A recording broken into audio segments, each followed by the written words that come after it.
Hi, third year electrical students. Welcome to Programmable Logic Controller course. So the course description is that this course introduces programmable logic controllers or PLC and elements needed for an automated industrial control system. Introduces memory and project organization within a PLC and provides instruction in basic numbering systems, computer and PLC terminology. So introduces PLC control functions, program structures, language standards, wiring and troubleshooting methods, as well as real-world communication. So basically, this subject, we will teach you the basics of PLC or programmable logic controllers. So you will learn how does the PLC work, how to program the PLC and the different programming language used in the PLC and how they are wired, how to troubleshoot problems in real-world industrial systems.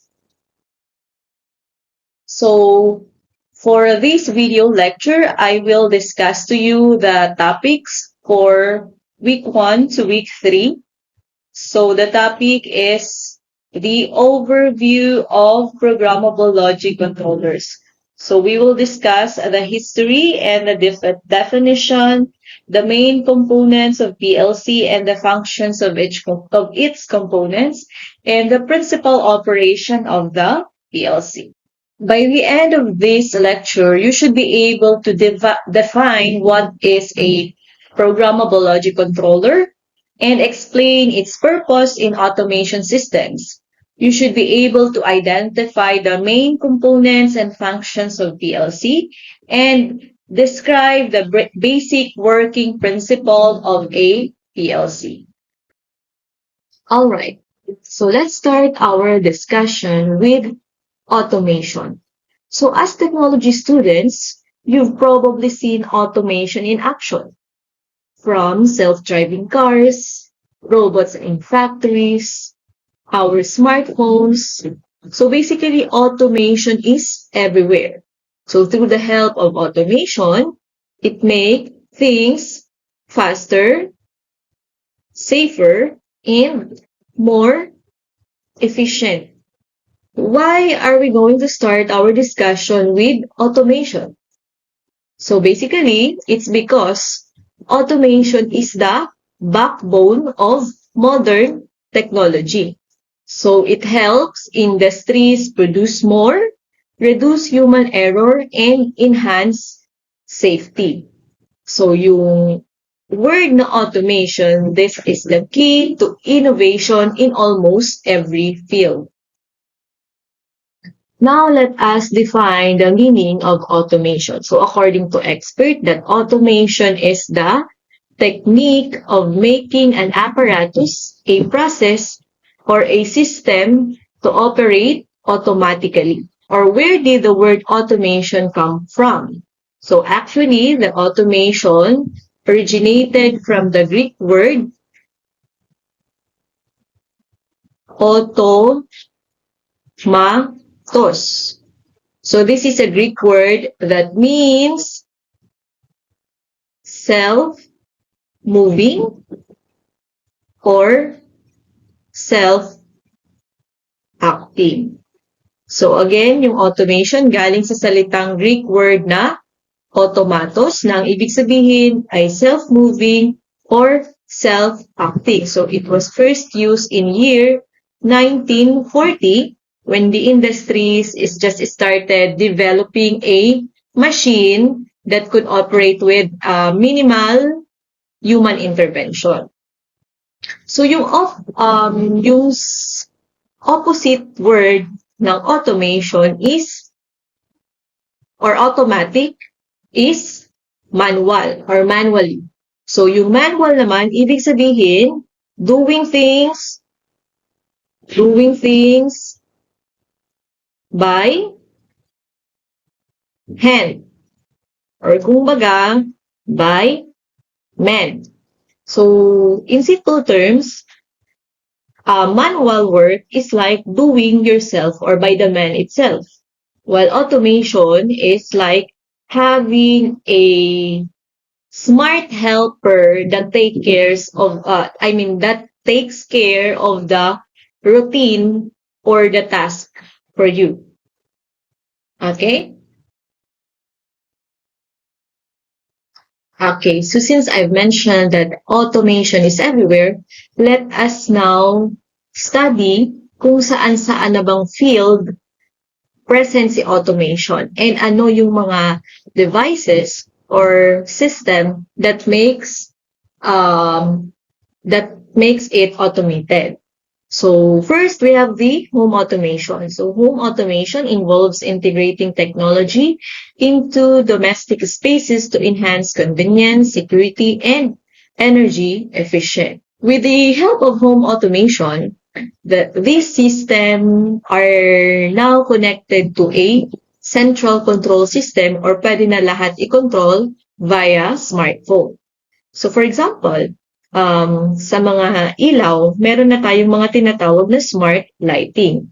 Aside sa it can be controlled via phone, so meron na tayong mga ilaw that automatically turn on when someone enters a room and turn off when they leave.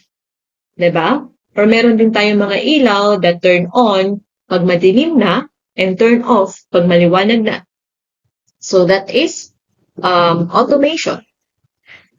Meron na din tayong mga thermostat that adjust itself based sa panahon, based sa weather, based sa gano'ng karami ng tao na nasa loob ng room. Hindi mo na manually i-operate yung aircon na, masyado nang malamig. Kasi, meron na silang mga, yung machine na mismo is nag-a-adjust itself according or based on the conditions sa environment. Also, yung mga security system natin, it can be monitored kahit wala ka sa bahay nyo or magbibigay sa iyo ng alert if there is unusual activity detected sa bahay mo.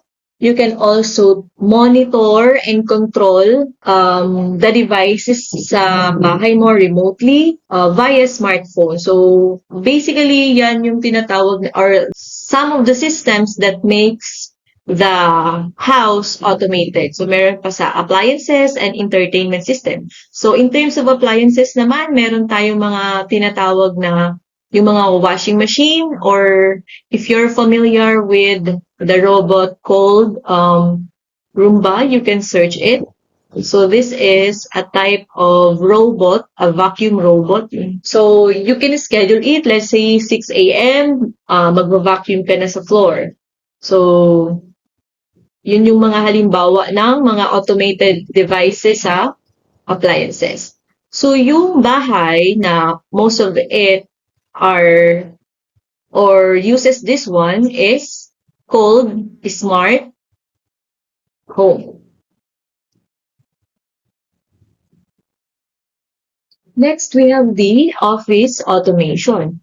So in office automation, it simplifies workflows and enhances productivity by integrating systems and processes. So yung mga office automation tools naman, first is the document management. So it means that in document management, it uses a computer to save, and to share file instead na madaming papers. So sa computer na nila lahat ginagawa. If you keep your documents online or sa computer, mas madali nang hanapin, mas madali i-organize, and mas madali i-share, right? So some of the tools that they use are Google Drive, Zapier, or Workflow. So yun yung mga software na ginagamit for document management. Next is communication systems. So they uses email platforms, instant messaging, and video conference.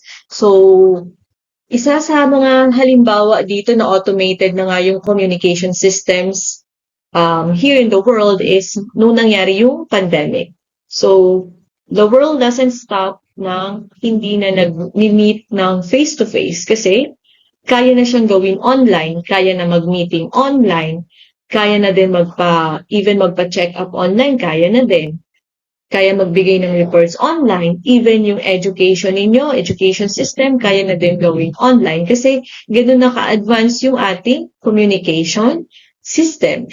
So, some of the tools that we use are Zoom, VooV, Google, Microsoft. So those are some of the tools that we use in the communication systems. Next, yung in terms of scheduling, automated na din. So before, mano-mano yung pag-schedule. Talagang tawag ka ng tawag sa kung sino yung kailangan mong i-meet for meeting or other agendas. But now, you can just use digital calendars. For example, I have a calendar here. So, automatically, email ko lang na at this time, we're going to have a meeting and so on. So, mas organized na din kasi mas nakikita mo sa calendar mo na may schedule ako for this day, for this hour, and so on. So, some of the tools that is used for automated scheduling are Google Calendar, Microsoft Outlook, Calendly. So, if meron dito mga nagpa-part-time as virtual assistant, so they are using this software. Next is workflow automation. So, dito naman, we let the computer do the same work again and again. Kasi sa mga office jobs, or yes, yung mga trabaho dyan is halos paulit-ulit lang naman everyday. So, through the help of workflow automation, meron ng mga software na ginagamit. So, yung mga computer na yung nagsisend ng message, nagre-reply sa emails, nag-approve ng work, or meron na ding mga software na nakaka-generate ng mga reports automatically. Halimbawa, in terms of finances, so yung mga bookkeepers, so meron ng mga software na ginagamit. Less na din yung trabaho ng mga tao. They just supervise. Next is in terms of security naman. So, mas grabe na yung security with the help of automation.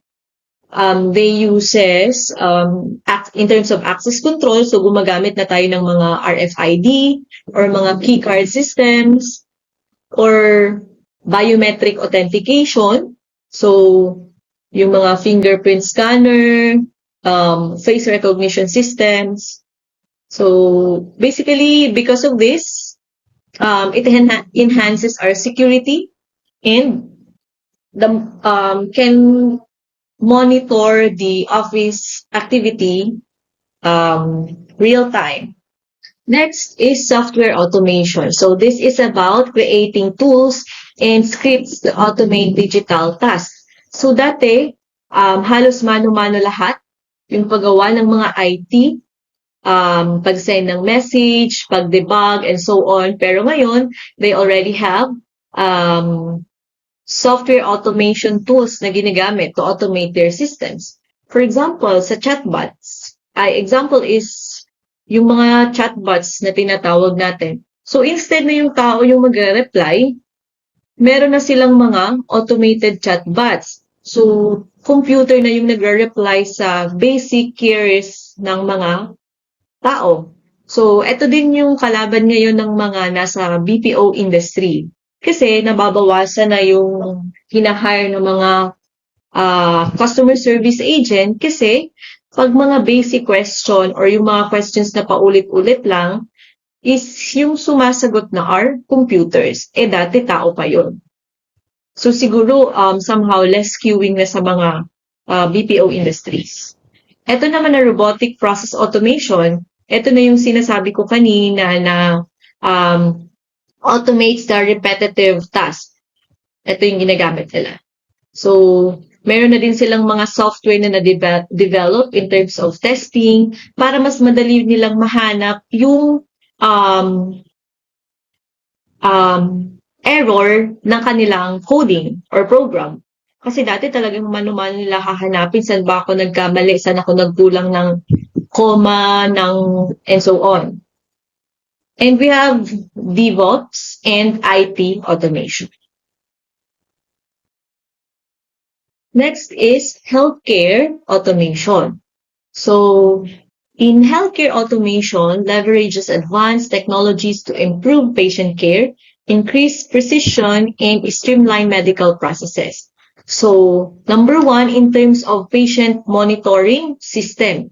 So, since automated na yung kanilang healthcare, so they can monitor the patient vital signs. So meron tayong mga tinatawag na yung if you're familiar with a smartwatch, pwedeng example yun. As it can monitor the heart rate, yung oxygen level, kung ano yung sleep patterns mo, kung masyado bang mabilis yung heartbeat mo. So that is an example. Dati usually yung gumagawa lang nun are nurses. Ngayon, sometimes pag pupunta ko sa ospital, not here in the Philippines though, sa ibang bansa, instead na tao yung unang haharap sa'yo, for your vital signs, yung unang mamimit mo are robots. So sila yung mag-BP sa'yo, sila yung magkukuha ng mga vital signs. Next are robotic surgery. So meron na tayong mga robots in the industry, healthcare industry, na ginagamit or tumutulong sa doctor sa pag-perform ng mga surgeries. So basically, may doctor pa din. Yung robot are yung nag-a-assist sa mga surgeons. So yung pinaka-famous dito na surgical robot is the Da Vinci surgical robot. So this is a robot arm na tumutulong sa doctor sa sa surgical operations. Next, we also have automated diagnostics or AI-based radiology. So meron na tayong mga ginagamit na software para mas madali yung pagbasa ng mga, let's say, X-ray scan or MRI scan.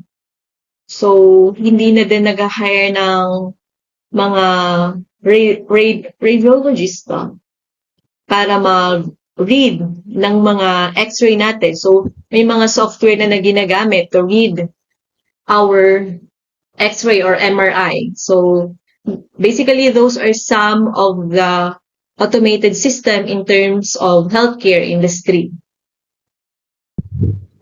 So, even in agriculture industry are automated na din, lalo na sa ibang bansa. In terms of their smart irrigation system, so meron ng mga ginagamit ng mga automated tractors and drones for precision farming and crop monitoring with the help of the IoT. So I will show you a video here showing the different types of robot and their job in the agriculture industry. 10 coolest agricultural robots revolutionizing farming. Hey everyone, and welcome back to the channel. Today, we're diving into the fascinating world of agricultural robots. We're talking next-level tech that's revolutionizing farming as we speak. So buckle up, because we're about to explore 10 of the coolest robots that are shaping the future of farming. First up, we have the AVO weeding robot, a true game-changer in the fight against pesky weeds. This robot is like a heat-seeking missile, but instead of targeting aircraft, it's locking onto weeds with incredible accuracy. The AVO robot offers a sustainable solution by using thermal energy to zap weeds into oblivion. That's right, this robot uses lasers. The AVO robot navigates fields autonomously, using sensors and GPS guidance to identify and target weeds with pinpoint accuracy. It's like having a tireless weeding crew that works day and night, rain or shine. And here's the best part. By eliminating the need for herbicides, the AVO robot helps reduce chemical runoff, protects biodiversity, and promotes healthier soil. The AVO robot also helps address labor shortages in agriculture. With its autonomous operation, it reduces the reliance on manual labor, freeing up farmers to focus on other important tasks. So there you have it, the AVO weeding robot, a sustainable, efficient, and downright cool solution for weed control. Next up, we're talking about the Agribot, a robotic strawberry harvester that's changing the game for berry farmers everywhere. Now, strawberry harvesting is traditionally a very labor-intensive process requiring hundreds of workers to pick berries by hand. But the Agribot is here to lend a helping hand, or should I say, a helping robotic arm. This massive machine is equipped with multiple robotic arms that gently pluck ripe strawberries from the plants without causing any damage.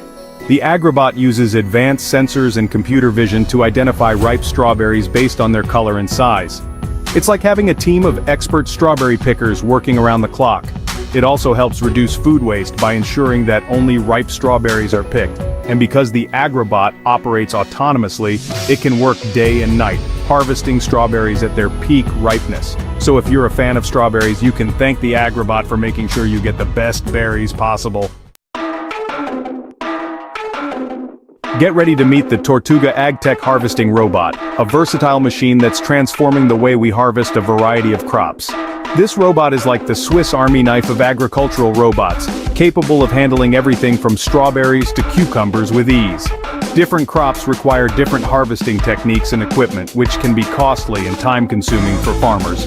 But the Tortuga AgTech robot solves this problem with its modular design. It can be easily configured to harvest different crops by simply swapping out its harvesting tools. The robot uses advanced sensors and computer vision to identify ripe produce and gently pick it with its robotic arms.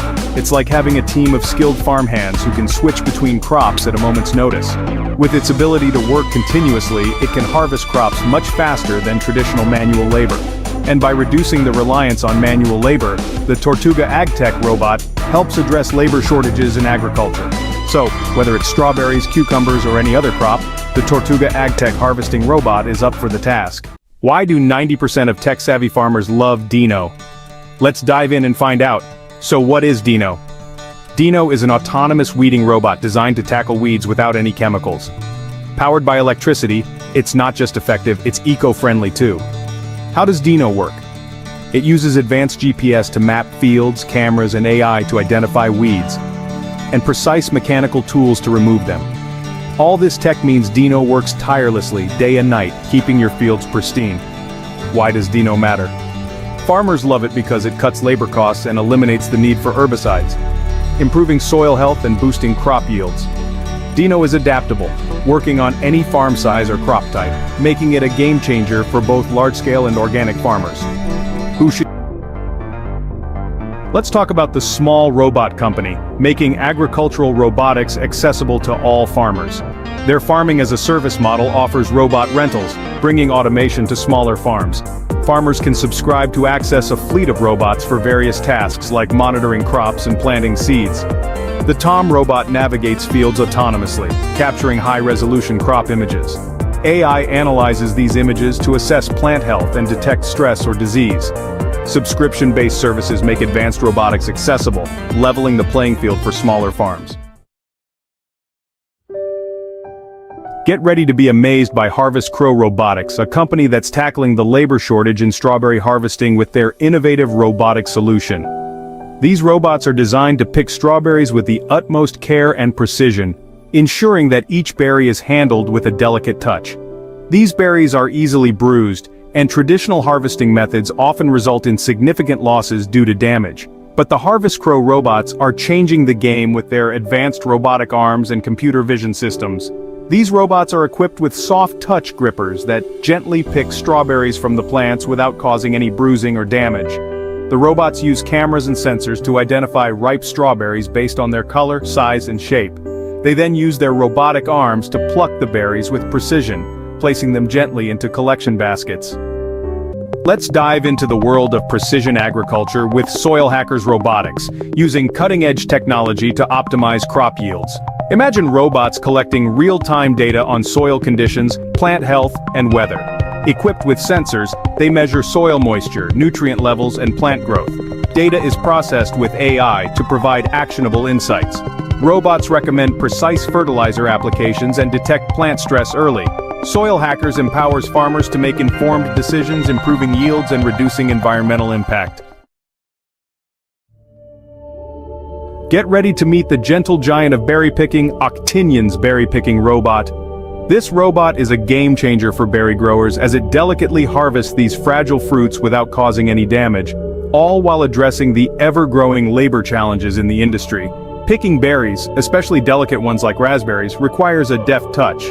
Traditional harvesting methods often lead to bruised or damaged fruit, impacting both yield and profitability. Octinian's robot tackles this challenge head-on. Equipped with soft robotic grippers and advanced vision systems, it identifies ripe berries with remarkable accuracy, gently plucking them from the plant without causing any harm. Imagine a team of expert berry pickers, each one capable of working tirelessly day and night without ever getting tired or making a mistake. But it's not just about speed and precision. This robot also collects valuable data about each berry it picks, such as size, weight, and ripeness. By automating the berry picking process, Octinian's robot not only addresses labor shortages, but also reduces costs, improves efficiency, and ensures that consumers get the highest quality berries possible. Now let's shift gears from fruits and vegetables to the world of turf management with the Scythe M52 mower. This robot is revolutionizing the way we maintain large turf areas such as golf courses, parks, and sports fields, making it quieter, more efficient, and environmentally friendly. Maintaining vast expanses of turf traditionally requires large teams of workers operating noisy, gas-powered mowers. The Scythe M52 mower changes all that. This fully autonomous robot navigates turf areas with precision, using a combination of GPS guidance and sensor technology to avoid obstacles and maintain perfect cutting lines. Powered by electricity, the Scythe M52 mower operates silently, producing zero emissions. It's a breath of fresh air, literally, for both workers and the environment. And because it's electric, this robot doesn't require any gasoline or oil, further reducing its environmental impact and operating costs. The Scythe M52 mower is a perfect example of how robotics can be used to improve efficiency, reduce our environmental footprint, and create a more sustainable future for turf management. It's a win-win situation for everyone involved. Last but not least, we have the FarmWise Titan, a weeding robot that's taking on the challenge of weed control with the power of artificial intelligence. This robot is like a weed-hunting Terminator, relentlessly seeking and destroying weeds while leaving crops unharmed. The FarmWise Titan offers a sustainable alternative by using advanced computer vision and machine learning algorithms to identify and remove weeds with mechanical precision. As the Titan moves through the field, its cameras capture high-resolution images of the ground, which are then analyzed by its AI brain. The AI can distinguish between crops and weeds with remarkable accuracy, even when they're very small or growing close together. Once a weed is identified, the Titan deploys its mechanical weeding tools, which can be customized for different crops and soil types. The FarmWise Titan's ability to operate autonomously and its precise weeding capabilities make it a game-changer for farmers looking to reduce their reliance on herbicides and improve their environmental sustainability. Wow, what a lineup of incredible agricultural robots! From weeding and harvesting to data analysis and precision farming, these machines are revolutionizing the way we grow our food. It's clear that the future of farming is here, and it's more exciting than ever. So, which robot impressed you the most? Are you ready for a future where robots are working alongside farmers to feed the world? I'd love to hear your thoughts, so drop a comment below and let me know. Thanks for joining me on this incredible journey into the world of agricultural robots. Until next time, keep exploring, keep innovating, and let's build a brighter future together. Imagine a factory where machines do a lot of work instead of people. So yun yung tinatawag natin na industrial automation. When machines and computer help run the manufacturing processes automatically.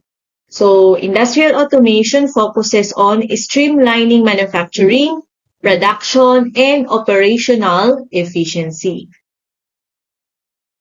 So in industrial automation, this involves using different electrical devices, different sensors, and different controllers in order to automate the manufacturing process. So since we're going to focus now on the industrial automation, let us study first or identify first what is an industry.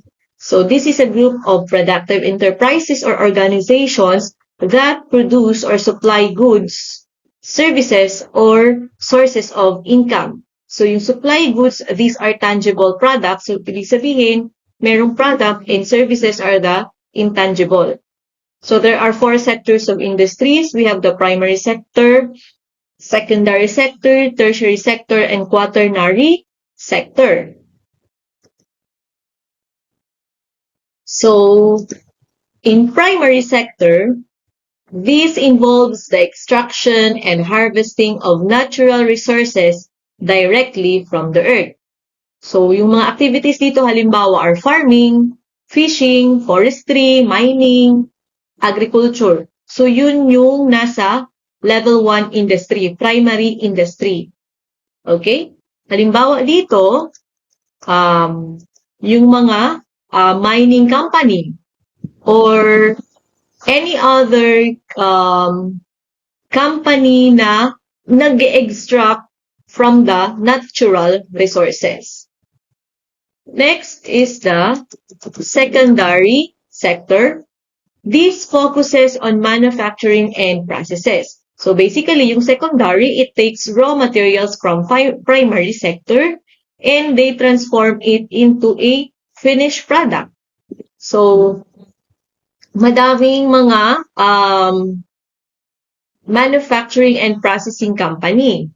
So, yung mga activities dito, yung mga factories, mga construction, yung mga companies na nagpo-produce ng goods, halimbawa ng mga kotse, mga furnitures, mga damit. So, those are under the secondary industry. Next, we have the tertiary sector. So, ito naman, it involves providing services rather than goods or product. So basically, this sector focuses on delivering support to the primary and secondary sector, and as well as serving the consumers. So dito yung mga activities nila dito are retail, banking, healthcare, education, entertainment. So those are under the tertiary sector of the industries. And fourth industry is the quaternary sector. So these focus on intellectual activities, knowledge, and information. So including information technology, dito na papasok yon, research and development, education, and consultancy. So basically, this deals with knowledge and based services. So yung mga organizations na under quaternary sectors or industries under this are Google, Microsoft, Apple, and so on. So, those are industries. So, each sectors of industries, they uses different types of automation or industrial automation. So, industrial automation can be classified into a different levels. So, meron tayong tinatawag na hierarchy of automation. So, let's discuss the different levels of automation. So, level 1 is what we call device level. So, level 1 is a device level. So, this is the most basic level of automation involving individual devices or components performing specific tasks with minimal, so pwedeng may help ng human or no human intervention at all. It typically includes simple sensors, actuators, or control devices.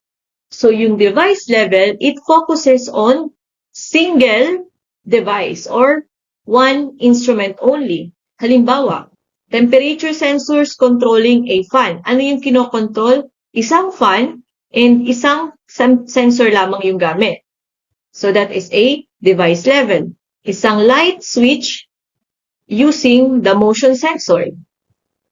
So, yung mga project or pinipresent nyo sa research paper ninyo, usually, nasa under level 1 automation pa lang yun. So, gumagamit lang ng simple sensors, isang actuators, yung gamit yun na controller are microcontrollers.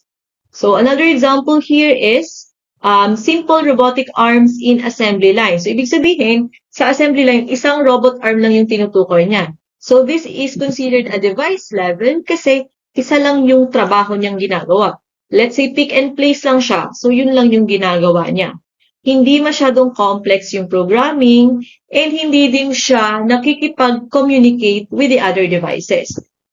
So next level of automation is the level 2, what we call machine level. So at this level, individual machines are automated and can perform tasks independently. So these machines often have their own controllers. For example, PLC, to execute a specific function.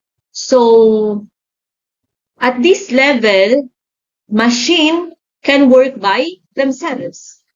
So each machine, meron dyan sa loob ng microcontroller or controller that tells them what to do. So hindi na kailangan ng tao para i-control yung machine palagi. So pwedeng yung gagawin na lang ng tao is i-energize, i-power on, then the machine will do the work na. So halimbawa, washing machine. Doon muna tayo sa household. Washing machine. So ang ginagawa, lalo na yung mga automatic na washing machine, so ilalagay lang yung hose sa faucet, lalagyan ng soap, lalagyan ng let's say Downy. I cannot recall the term for that. Lalagyan ng Fabcon, then i-set mo lang kung ilang minutes mo gusto yon labhan, kung 30 minutes ba, and so on. Then bahala na si washing machine. Pagbalik mo, yung damit is tuyo na. So ifo-fold mo na lang. So that is an example of a machine level. So in the industry, so meron tayong tinatawag ng CNC or computer numerical control. So this is a type of machine na ginagamit sa manufacturing. So this is under machine level then. We also have automated packaging machines and robotic welding arms. So yung functions lang din dito is limited. Hindi din sila nakikipag-integrate pa with other systems. So dun lang sila mismo sa isang machine. So automation is confined to a single machine. That is level 2, machine level. Next, the third level of automation is the level 3, cell level or system level. So this level involves the integration of multiple machines into a work cell or system that operates cohesively. The focus is on coordination among machines to improve efficiency and throughput. So yung mga nasa level 2, level 2 is what we call machine level. So, madaming machine, tapos each machine nag-coordinate na with each other, that is what we call cell or system level. So, this is, the characteristics of this level is the integration of multiple devices. So, halimbawa, an assembly line with multiple robots working together. So, marami ng machine dito kasi multiple robots na. Next, packaging line with conveyors, may fillers and labelers integrated. Madami ng functions. And automated machining cells with coordinated tools. So, in this level, it increased flexibility and automation of entire process. So, yung functions ng isang machine ay hindi na lang iisa. Madami na siyang ginagawa. Okay? So that is under level 3, system or cell level. The next level of automation is level 4, or the plant level. So this level automates entire production plants, integrating multiple systems and work cells. It involves centralized control, monitoring, and data collection across the plant. So the examples are an automotive manufacturing plant with integrated control systems, food processing plants with synchronized operations, and chemical plants with centralized control system. So dito naman sa plant level, let's say for example, doon tayo sa familiar tayo na factory.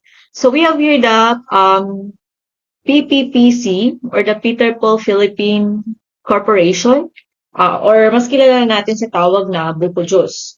So pagdating dyan ng mga coconut, ang unang gagawin is, I think, isi-segregate nila yung mga buko. So, yun yung start na process.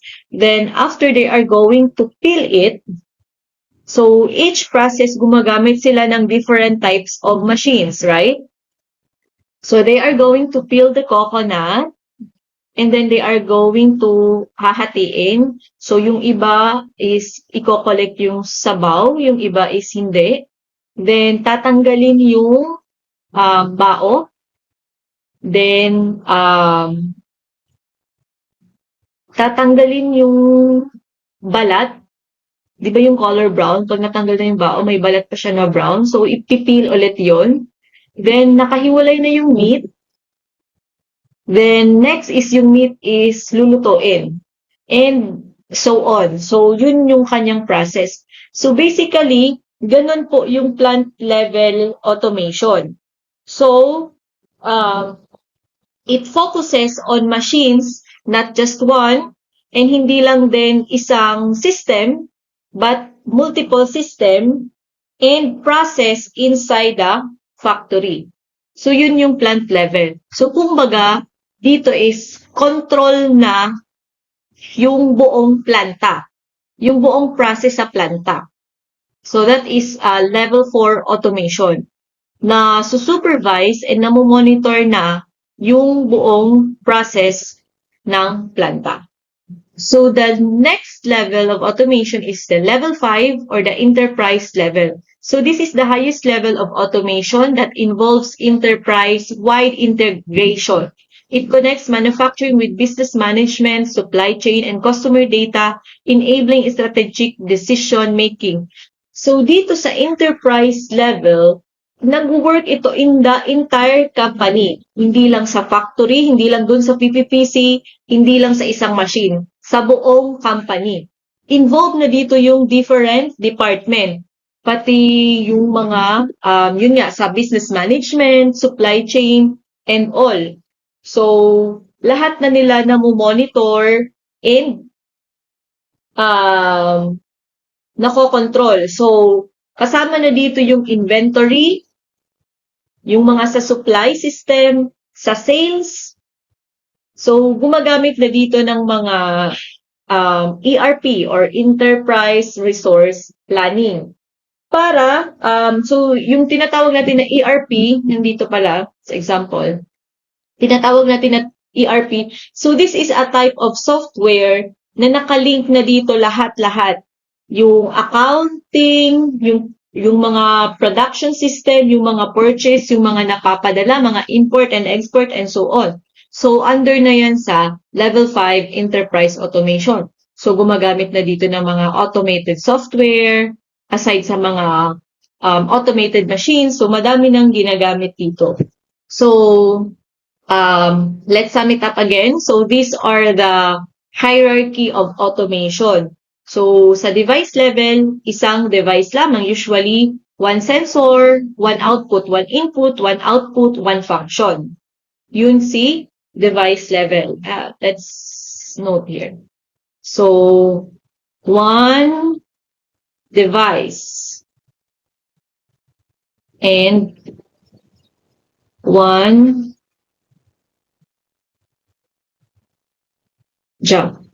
Sa machine level naman, one machine and one job or one specific task. So, meron na tayo ditong mga controller na ginagamit such as PLC. Dito hindi pa necessary. Pwedeng microcontroller yung gamit nito. Dito. Next level is the system level. So, dito, several machines ang kinokontrol and perform one function. So, ano ba? Group of machine, hindi lang isang machine, and pero one function. So, halimbawa dito sa planta, piniprepare yung coconut meat or yung puti ng buko. So, dadaan siya sa washing system, dadaan siya sa grating machine, dadaan siya sa conveyor. So, yun yung system level. Dito sa machine level, for example, yung tinutukoy, halimbawa, one machine, one grating machine lang. Or, coconut dryer lang yung tinutukoy na machine. So, yun sa machine level, isang machine lang mismo. Next, for the plant level, so dito, all systems are combined. So, it covers the entire production process. Ano to? Many system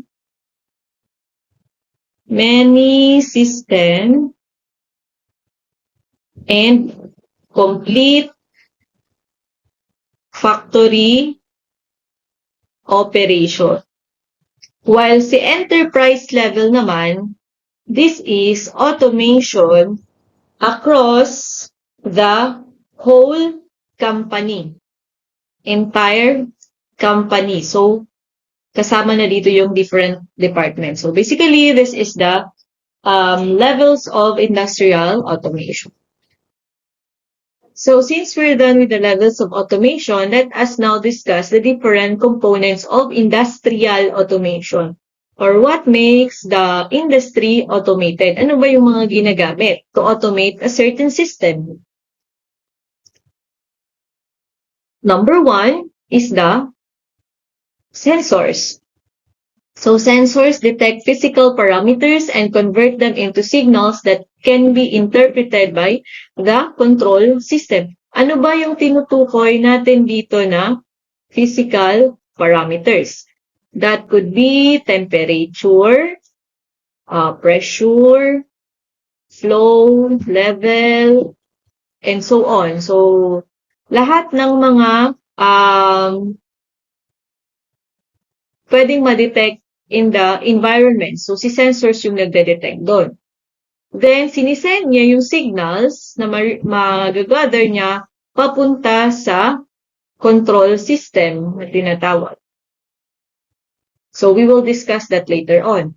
So, the function of sensors is that they provide real-time data about the process which is essential for monitoring and control.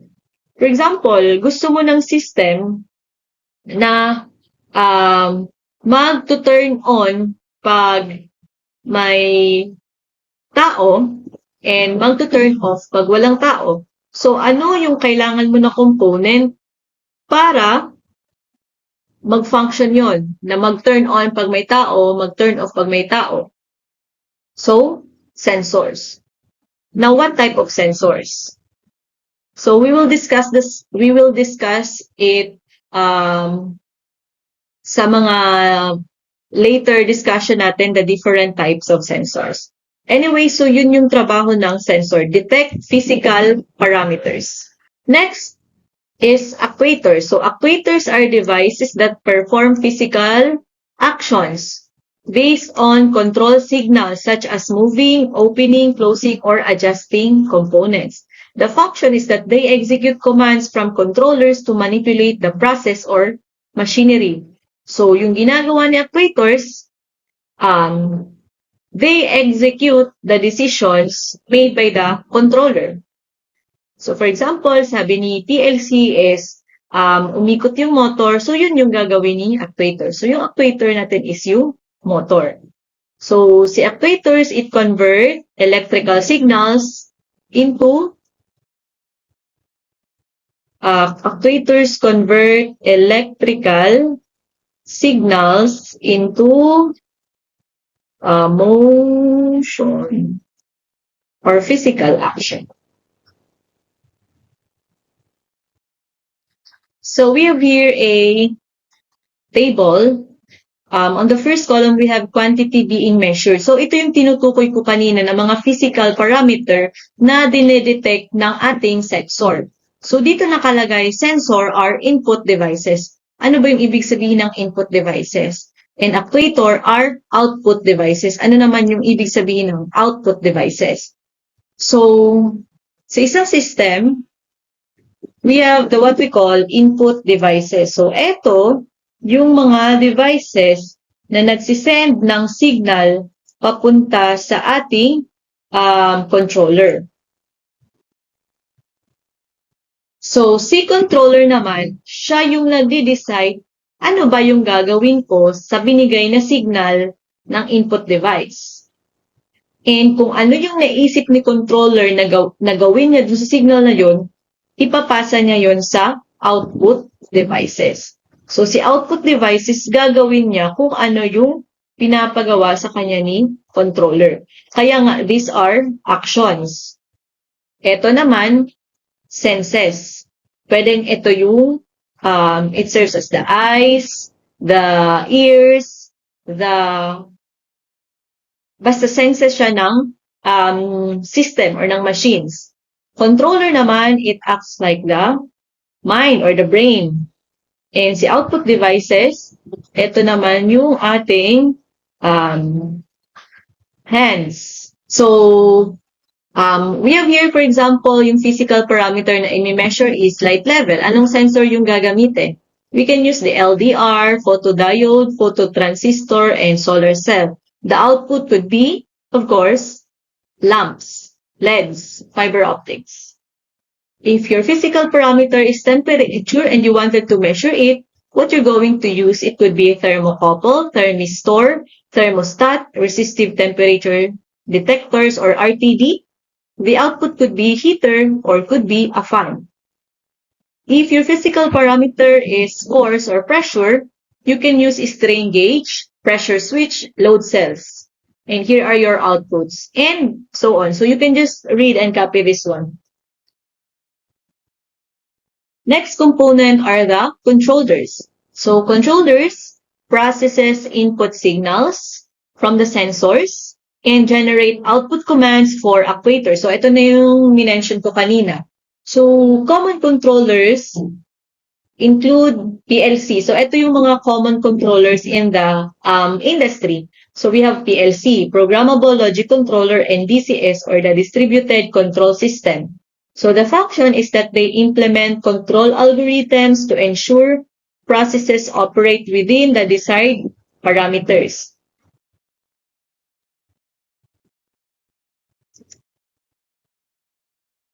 So here are some of the example ng mga controllers. So this picture, ang tawag natin dito are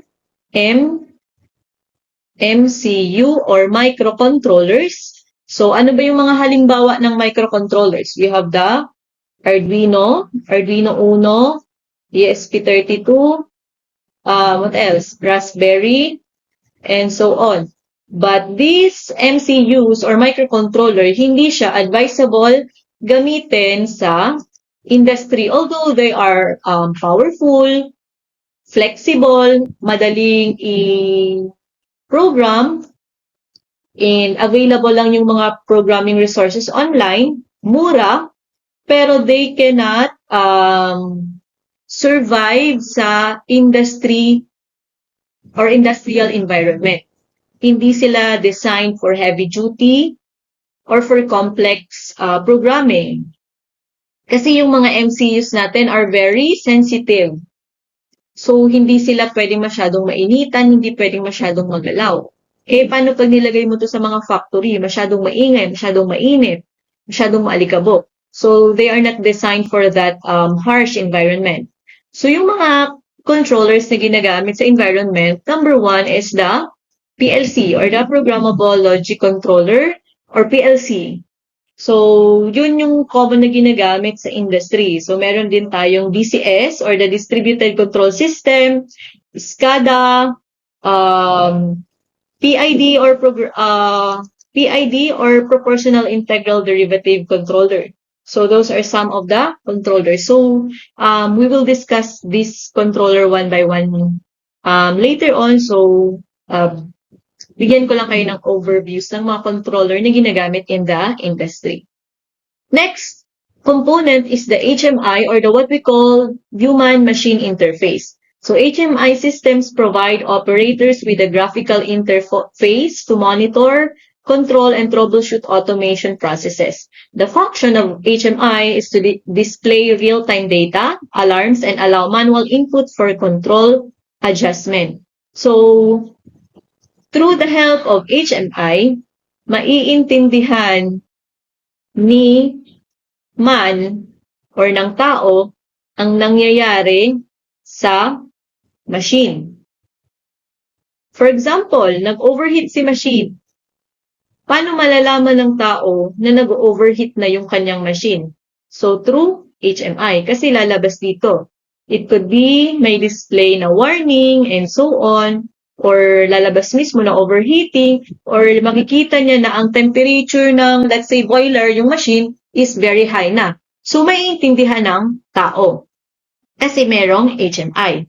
And si machine naman, alam niya yung gagawin niya, alam niya yung gustong gawin ng tao sa kanya through HMI din.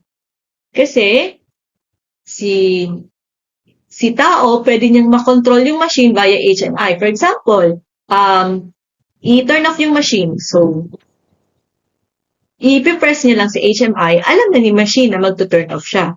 For example, babaan yung temperature. So, bababa din yung temperature ng machine.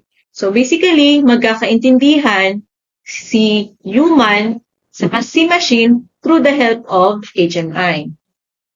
Ano po? That is human-machine interface. So, here are some of the example ng mga HMI. So, yung mga dashboard, mga graphical interface. So, yung purpose ng HMI, though not all HMI meron silang function na ganito, but the purpose of this one is for real-time monitoring, or for monitoring, control, and supervision. So, that is the function of HMI. Ito yung mga mukha niya, para siyang computers or displays. Next, we have the, another component is the industrial communication network. So, communication systems connect sensors, actuators, controllers, and HMIs, enabling data exchange and coordination. So, they ensure seamless data flow across the automation system, often using wired or wireless protocols. So, pwede yung mga wired or mga wireless protocols. So, yung mga tinutukoy lang dito are cables or Ethernet, Profinet, Modbus, or Wi-Fi, Bluetooth. So, those are some of the industrial communication networks. Though, hindi masyadong advisable gamitin si Bluetooth na sa industry because of distance constraint. Another component is the software and control algorithms. So, software includes control algorithms, data processing, and management systems that run on controllers or computers. So, the function is that they determine control strategies, data analysis, and system optimization. So, basically, ito na software, ito yung parang nag-act as the brain ng mga machine natin. So, different controllers uses different types of software. For example, yung PLC natin, so meron din siyang sariling software. So, dito tayo pwede mag-program. So, for example, we wanted to stop or start the machine, so pwede natin dito i-program sa software. So, basically, dito sa software and control algorithms, we can tell the machines what to do. So, ito yung controller natin. So, another components of industrial automations are power supplies and drives. So, power supplies provide the necessary electrical energy, while drives regulate motor speed and torque. So, the function is that they ensure reliable operation of actuators and control devices. So, ano ba yung mga halimbawa na power supplies? So, isa sa mga ginagamit sa industry are the UPS, or the what we call an interruptible power supply. So, yung UPS, So, ginagamit ito for when there is a power outages. So, it gives a temporary power supply to the machine or equipment. Also, aside from that, it protects the machine and ito yung mga ginagamit din sa computer from aside sa sudden power loss or sa biglaang brownout, sa power surges din. Lalo na pag yung mga motor na gamit na sobrang high, grabe yung current surges pagbalik ng kuryente. So, masisira yung mga machine pag naka-direct yun doon. Kaya gumagamit ng mga UPS. And dito naman, yung mga machine na ginagamit to regulate the speed of the motor are what we call, do you have any idea? VFD. So, na-discuss na ito siguro sa motor control ninyo. Or what we call variable frequency drive. So, pwede natin ma-regulate and ma-control yung speed of motor using this device. So, we're done discussing with all the different components used in industrial automation.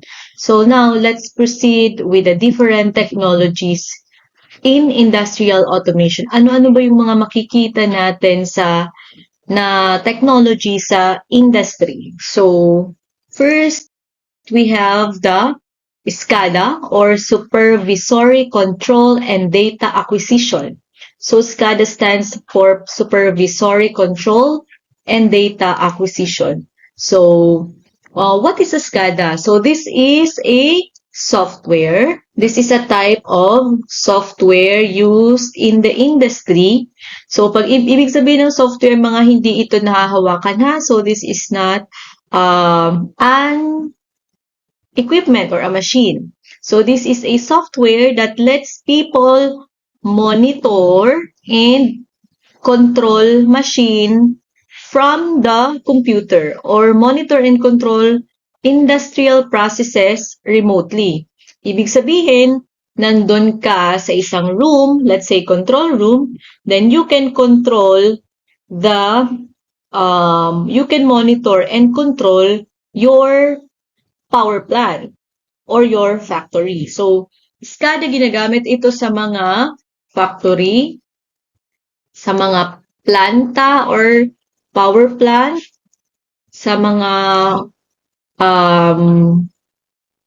oil machineries, and so on. So, ano ba yung ginagawa nito ni SCADA? Simply to monitor and control. So, ginagamit ito na technologies under the level 4 type of automation. Ano nga yung, sorry, not level 4, level 3.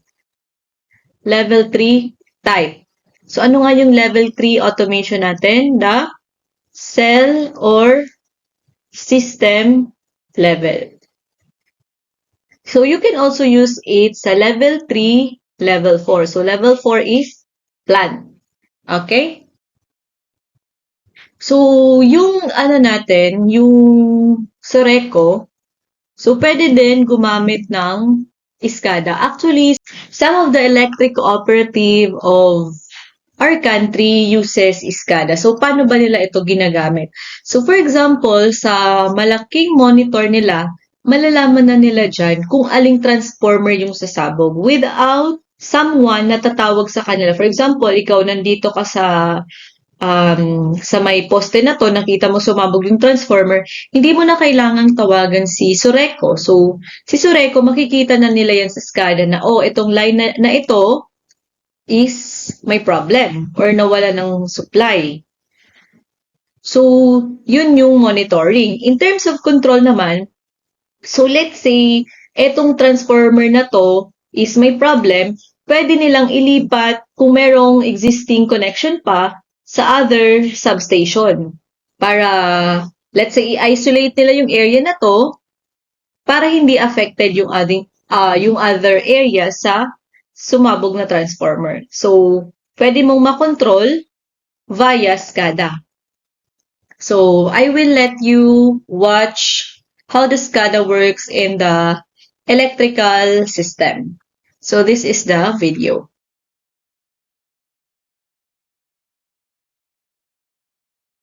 The Lucy switchgear SCADA system is designed to safely and reliably monitor and control the operation of large electrical networks.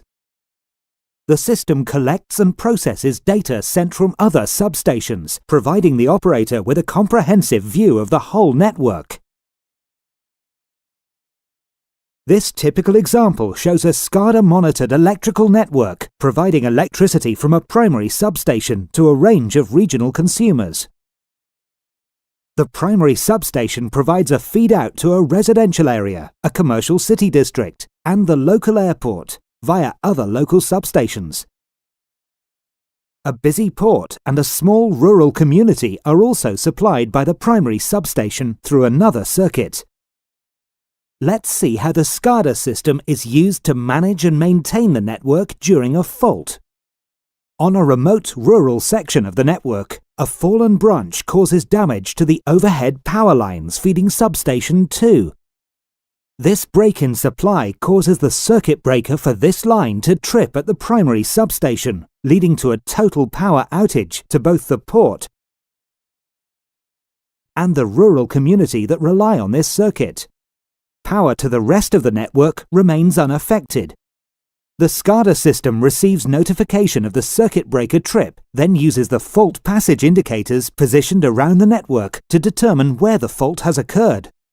In this case, the fault passage indicator at substation 2 has not tripped, so at the remote SCADA data center, the operator is informed that the fault must be somewhere on the line between the primary substation and substation number 2.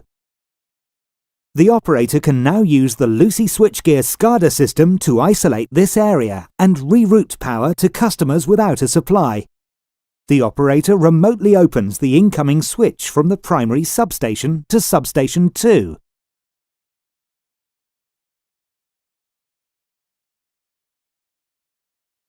And then opens the outgoing switch from substation 2 to the rural community. This totally isolates the fault area from the rest of the network.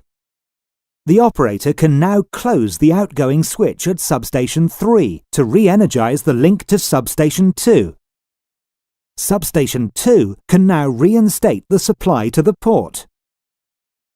In order to avoid overloading one side of the network, the operator chooses instead to close the GX switch on the backfeed to the rural community to reinstate their supply. Supplies to all affected areas are now complete and the faulty line is safely isolated from the network, allowing the operator to arrange for a repair. Typically, the network will be sectionalized and power rerouted within 3 minutes of the original fault.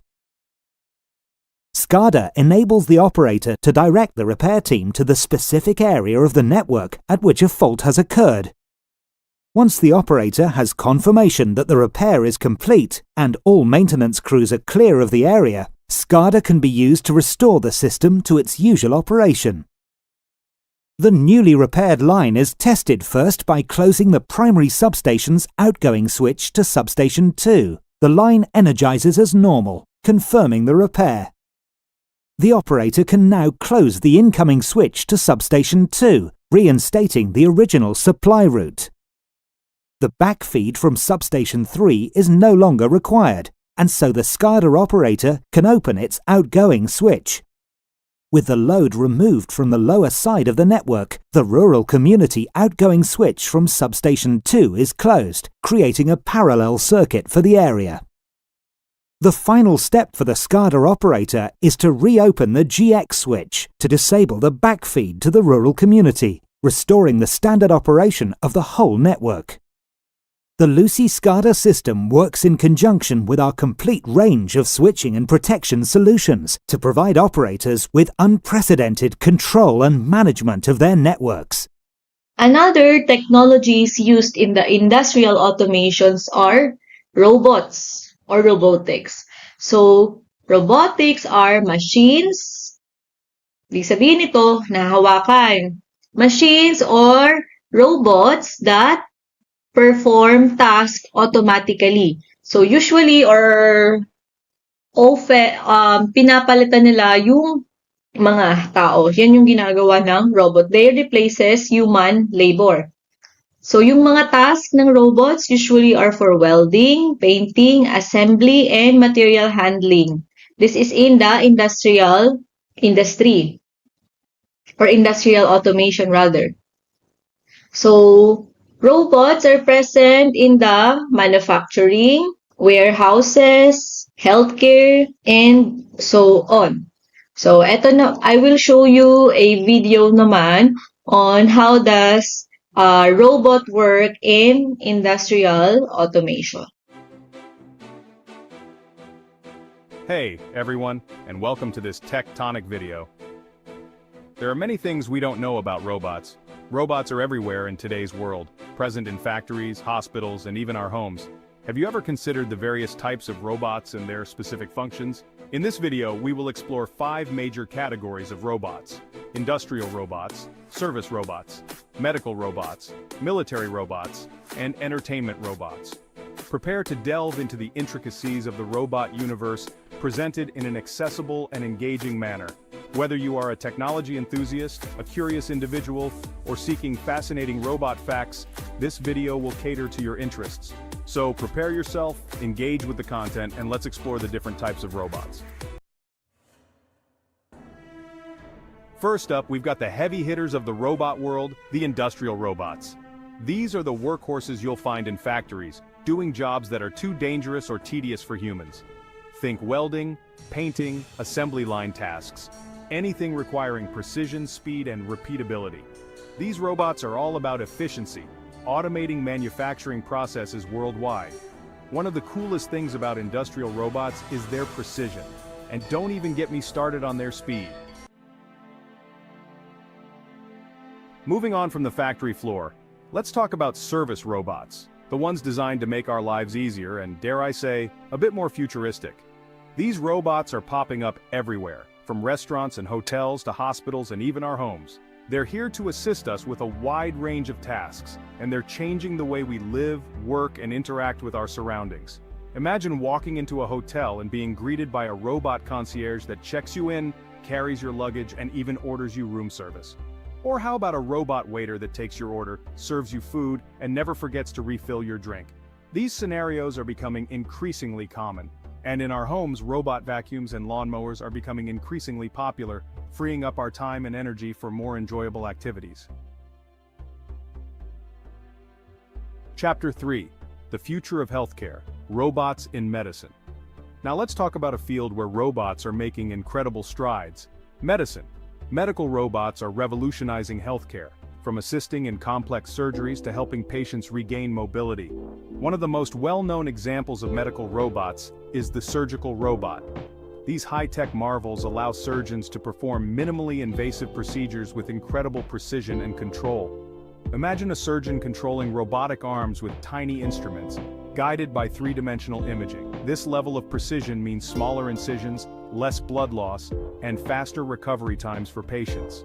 There are also robots designed to help patients with rehabilitation after strokes or injuries, providing support and guidance as patients regain strength and mobility. The advancements in medical robotics are truly mind-blowing, and we're only scratching the surface of what's possible. Chapter 4: Robots on the Battlefield. Military robots and the future of defense. Military robots are changing modern warfare. They handle tasks too dangerous for human soldiers. This includes reconnaissance, bomb disposal, and search and rescue missions. These robots minimize casualties. However, ethical concerns arise. Autonomous weapon systems are a major issue. While they enhance defense capabilities, we must ensure their use aligns with ethical values. Chapter 5: From Toys to Theme Parks. Entertainment robots are all about fun.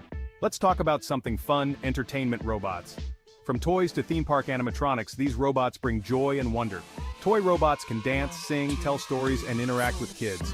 Remember those animatronic shows at theme parks? From dinosaurs to pirates, these robots bring stories to life. Whether it's a toy robot or a giant dragon, entertainment robots remind us to enjoy the show. Outro Robot Revolution, join the conversation. So there you have it, folks. We've explored 5 major categories of robots, from the industrial workhorses to the medical marvels, the military machines, and the entertainment extraordinaires. As you can see, robots are already having a profound impact on our lives, and as technology continues to advance, their influence is only going to grow. But here's the thing.